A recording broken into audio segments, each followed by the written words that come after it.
오늘부터 이제 사무엘 말씀을 함께 읽고 은혜를 나누겠습니다. 사무엘서는 사무엘상과 사무엘하로 나뉘어 있습니다. 원래는 이게 한 권으로 되어 있습니다. 그러니까 이스라엘 사람들은 이걸 한 권으로 가지고 있는 거죠, 지금도. 그런데 이것을 번역을 헬라어로 번역한 것이 70인역입니다. 그래서 70인역부터는 이게 좀 사이즈가 크기 때문에 두 권으로 이렇게 나누었습니다. 그래서 사무엘상과 사무엘하로 나뉜 것이죠. 그래서 원래는 서로 그냥 연결이 되어 있는 것입니다. 사무엘상하는.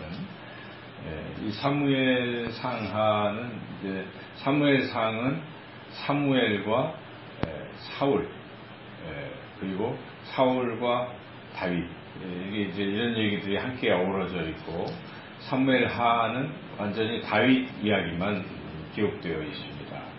그래서 사무엘상은 전체가 이제 31장까지 되어 있고, 사무엘하는 24장까지 되어 있는데 전체 55장으로 볼 수가 있죠. 여기에 사무엘상은 먼저 사무엘에 대한 이야기는 1장에서 7장까지 나오고, 8장부터 15장까지는 사무엘과 사울 왕과의 그런 이야기가 나오고, 16장부터 이제 다윗이 등장하게 됐고, 거기서는 사울과 다윗 사이에 일어나는 일들이 31장까지 기록되어 있고, 31장에 사울 왕이 죽죠. 그래서 사울 이야기는 이제 끝이 나는 것이고, 사무엘하로 이제 넘어가면 다윗에 대한 이야기인데, 그것도 이제 크게 두 파트로 나뉩니다. 물론 세 파트로 나뉩니다. 1장에서 20장까지가 실제 다윗에 대한 내용이고, 마지막 21장에서 24장은 전체적인 어떤 부록,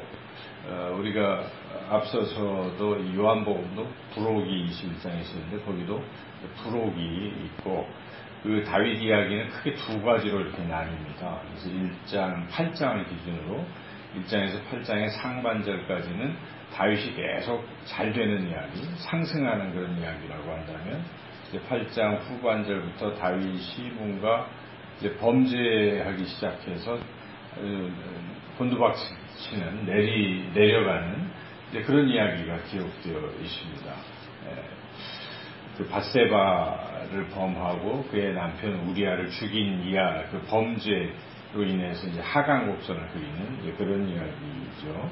그래서 이 사무엘서를 통해서 주시는 가장 큰 교훈은, 사실은 이제 왕정 시대가 시작됐다는 얘기인데, 하나님께서 원하시지 않았던 그런 시대이기도 합니다. 그래서 사무엘이 이스라엘 백성이 막 왕을 원할 때 그게 하나님의 뜻이 아님을 강력히 말씀하셨죠. 그런데 하도 원하기 때문에 그들에게 이제 왕이 주어진 것인데, 그 왕이 하나님의 뜻을 잘 순종하고 나아갔다면 제대로 되는 것이지만, 하나님의 다스림을 받지 않고 왕들이 제멋대로 자기가 더 높은 위치에 있게 될 때 이제 안 좋게 되는 것이죠. 이것이 이제 나중에 열왕기 상하에 그대로 이제 드러나고 있는 것이죠. 어떤 왕들은 선한 왕으로서 하나님 말씀을 잘 들었다면, 또 어떤 왕들은 듣지 않아서 이제 그렇게 어려움을 겪는. 여기에도 사무엘상 하를 통해서 사울 왕은 결국 하나님 말씀에 불순종했고, 다윗은 하나님 마음에 순종했어요. 그래서 다윗은 하나님 마음에 합한 사람이라는 칭호를 받았고, 위대한 왕이 되었고, 이스라엘이 가장 번영하고 평강하게 된 것이죠. 그래서 전체적으로 주제는 역시 하나님께 순종하는 게 가장 중요한 것인데, 그렇지 못했다는 부분들, 또 때로는 잘 순종했을 때 형통했다, 이제 이런 큰 주제가 있습니다. 오늘 사무엘상 1장 말씀 오늘 함께 읽었는데, 사무엘상 1장은 한나가 사무엘을 낳게 되는 그런 이야기입니다. 근데 이 사무엘의 아버지가 엘가나인데 엘가나에게 이제 두 아내가 있었습니다. 한나와 브닌나라는 두 아내가 있었는데 한나는 자녀가 없었고 브닌나는 자녀들이 여럿 있었습니다. 그래서 그렇지만 엘가나는 한나를 특별히 더 사랑했습니다. 10자식보다 내가 더 낫지 않겠느냐 이렇게 위로하면서 자식이 없어도 나는 너를 사랑한다 하면서 이 엘가나가 한나를 참 사랑했죠. 그래서 그것 때문에 브닌나가 질투를 일으켰고 그 질투를 이제 한나에게 막 퍼부어대는 것이죠. 너는 자식도 없는데 뭐 등등 이런 것으로 인해서 한나가 마음이 매우 괴롭게 되었다는 것입니다. 한나가 이런 괴로움 속에서 한나가 기도를 통해서 이런 괴로움에서 벗어났다. 이런 것이 어떤 전체적인 줄거리인데 가장 먼저 우리가 주목할 것은 이런 괴로움이 왜 왔는가 하는 것입니다. 한나에게 자식이 없는 이런 괴로움이 왜 왔는가 하는 것이죠. 그래서 여기에 한나에게 괴로움이 왔던 이유는 하나님의 뜻이었다는 것입니다. 그래서 여기에 한나가 이렇게 임신하지 못한 것이 하나님의 의도요, 하나님의 뜻이었다는 것을 우리가 알 수가 있는데 5절을 같이 읽어보겠습니다. 한나에게는 갑절을 주니 이는 그를 사랑함이라. 그러나 여호와께서 그에게 임신하지 못하게 하시니 여호와께서 그에게 임신하지 못하게 하시니. 그러니까 결국 하나님께서 한나를 임신하지 못하게 하셨다. 임신하지 못하는 것으로 지금 괴로워하고 있는데 이런 괴로움과 어려움의 이유, 원인은 하나님의 뜻이었다는 것이죠. 그래서 우리가 깊이 생각할 것은 우리 인생에 이런저런 어려움이 올 때가 있습니다.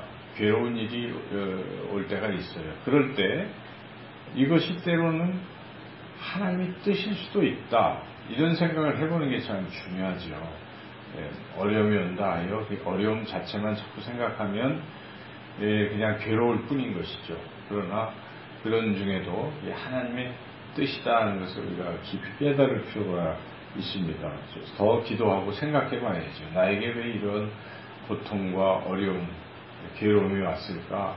거기에는 하나님의 뜻이 있을 수 있다. 하나님 이것을 통해서 무엇을 하기를 원하시는가 우리가 알아야 되죠. 그리고 그런 어려움이 있을 때 결국은 기도해야 되는 것이죠. 한나가 이렇게 어려움이 있어서 울고 먹지도 않고 그랬지만 이 남편 엘가나가 같이 이 하나님의 전으로 올라가서 매년 드리는 어떤 예배를 드리러 갈 때 그곳에 가서 한나가 하나님 앞에 간절히 기도했다는 것이죠. 기도하면서 자기의 이제 괴로움을 하나님 앞에 이렇게 내어놓는 것이죠. 그리고 하나님께서 이 어려움을 해결해 주시기를 간절히 기도하지만 중요한 것은 자기의 괴로움에서 벗어나는 것에만 초점을 맞춘 것이 아니라 기도하는 중에 이게 왜 이런 어려움이 왔을까? 뭐 이런 것들을 생각하게 된 것이고, 그래서 결국은 자기의 어떤 것에 초점을 맞춘 것이 아니라 하나님의 뜻에 초점을 맞추었고, 그리고 하나님의 뜻이 이루어지도록 그렇게 기도할 수 있게 되었다는 것이죠. 11절이죠. 11절에 그게 모든 것이 다 이렇게 압축되어 있는데 10절, 11절 읽어보겠습니다. 한나가 마음이 괴로워서 여호와께 기도하고 통곡하며 서원하여 이르되 만군의 여호와여 만일 주의 여종의 고통을 돌보시고 나를 기억하사 주의 여종을 잊지 아니하시고 주의 여종에게 아들을 주시면 내가 그의 평생에 그를 여호와께 드리고 삭도를 그의 머리에 대지 아니하겠나이다. 하나님의 뜻을 안 것입니다. 하나님께서 지금 아들을 주시긴 주시는데 그 아들을 통해서 하나님이 하실 일이 있기 때문에 사무엘을 하나님이 택하셔서 어떤 하나님의 일을 하시려고 하시는데 그냥 덜컥 한나가 아무런 고통도 없이 아들을 가지고 있다면 그 아들을 하나님 앞에 드릴 리가 없겠지요. 그냥 그런데 하나님이 주신 것이기 때문에 하나님께 드리게 된 것이고, 그래서 이렇게 소원도 하게 되고, 그래서 한나가 기도하는 가운데 성령께서 한나의 마음에 그런 것을 이제 주신 것이죠. 그래서 한나가 그 뜻에 순종하여 아들 주시면 다시 하나님 앞에 다시 드리겠습니다. 이런 기도, 소원 기도를 하게 되는 것이죠. 그래서 그 아들을 나시린으로서 평생 동안 하나님께 바치시겠다. 그 기도하고 또 응답되었을 때 과연 기도한 대로 한나는 젖되기까지 기다리다가 젖을 딱 됐을 때 완전히 하나님의 성전에 갖다 드리는 그런 이제 결단을 하고 실행을 하게 된 것이죠. 이 장면에서 우리가 깊이 생각해 봐야 할 일이 있습니다. 우리가 어려움 가운데 또 어떤 고통 가운데 기도할 때 기도의 목적이 무엇인가? 단순히 어려움에서 벗어나겠다, 내가 괴로움을 면하겠다라는 것에만 초점을 맞추면 안 됩니다. 예를 들어서 내 몸이 병이 들었다. 그때 우리가 어떻게 기도해야 되겠습니까? 하나님 이 병을 고쳐주세요. 그거 참 틀린 것이 아니지만 고쳐주세요. 그런데 왜 고치려고 하는가가 중요해요. 그래서 하나님, 제 병을 고쳐주시면 제 삶을 주님께 드리고 주님을 위해서, 주님의 영광을 위해서 이 몸을 쓰겠습니다. 이렇게 기도하는 것이 올바른 기도겠죠. 또 어떤 사람이 몹시 경제적으로 어렵고 궁핍해요. 그때 하나님 앞에 기도합니다. 하나님, 이렇게 해서 경제적으로 회복되게 해주세요라고 간절히 기도하는데 그냥 회복만에 초점을 맞추면 안 되겠죠. 하나님, 이 회복이 되어서 하나님이 회복시켜 주시는 뜻이 있을진데 하나님이 제게 주신 이 물질을 하나님을 위해서, 하나님의 영광을 위해서, 하나님의 뜻을 위해서, 하나님의 나라를 위해서 쓸 수 있게 해주세요. 이렇게 기도하면 이게 되는 거죠.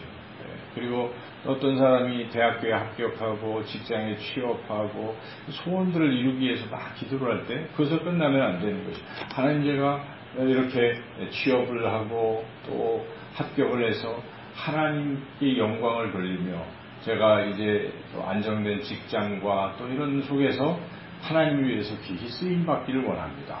이렇게 기도가 항상 끝은 하나님을 위해서, 하나님의 뜻을 위해서 이렇게 기도할 때 이런 기도가 올바른 기도다라는 것이죠. 한나는 바로 그런 기도를 이렇게 하나님 앞에 드렸고 하나님은 그 기도를 들으시고 응답해 주셨다는 것 우리가 분명히 깨달아야 하겠습니다.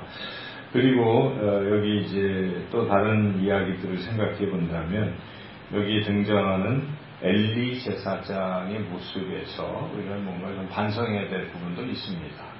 엘리는 이제 뒤에 보면 홈리와 비느하스라는 두 아들 관리를 잘 못해가지고 그들의 그 죄악 때문에 결국은 이 언약 괴를 빼앗기는 이런 아주 비극을 맞이하게 되고 그로 인해서 본인은 놀래가지고 걸상에 앉아있다가 넘어져서 죽게 되죠. 비참하게 죽는데 이 엘리 제사장이 이렇게 자식 농사를 잘못 지은 것도 큰 잘못이지만 여기에 이렇게 쭉 흐르는 것을 보면 엘리가 상당히 게으르고 어떤 직무를 충성스럽게 감당하지 못했다는 것을 우리가 엿볼 수가 있습니다.